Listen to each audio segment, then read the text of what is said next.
Četrti južnoafriški predsednik Jacob Zuma je na položaju od leta 2009.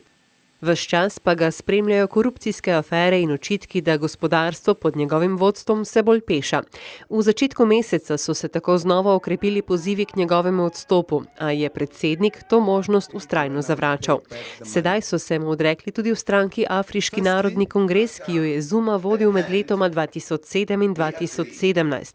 Nov obraz na predsedniškem stolčku si želijo tudi številni Južnoafričani.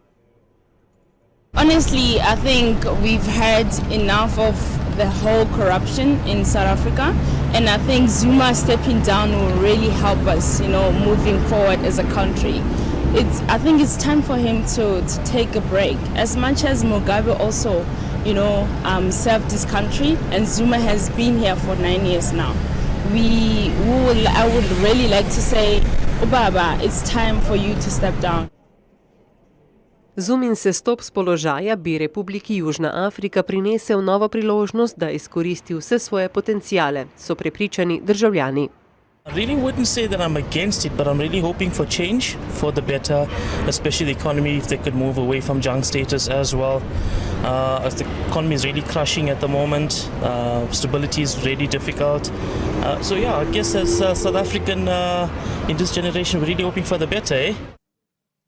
V Afriškem narodnem kongresu so pripravljeni na odstop predsednika počakati. Do te odločitve so prišli po maratonskem več kot 8 ur dolgem zasedanju o prihodnosti predsednika.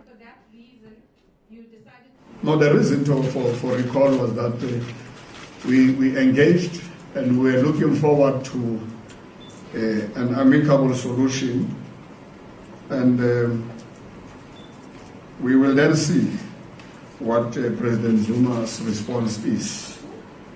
But it's obvious that we want Comrade Ramaphosa to come in as the President of South Africa. Predsednika Zume sicer takšni pozivi pravno ne zavezujejo k odstopu. Bo pa v naslednjem koraku o nezaupnici glasoval parlament, ki bo najverjetneje Zumo odstavil s položaja.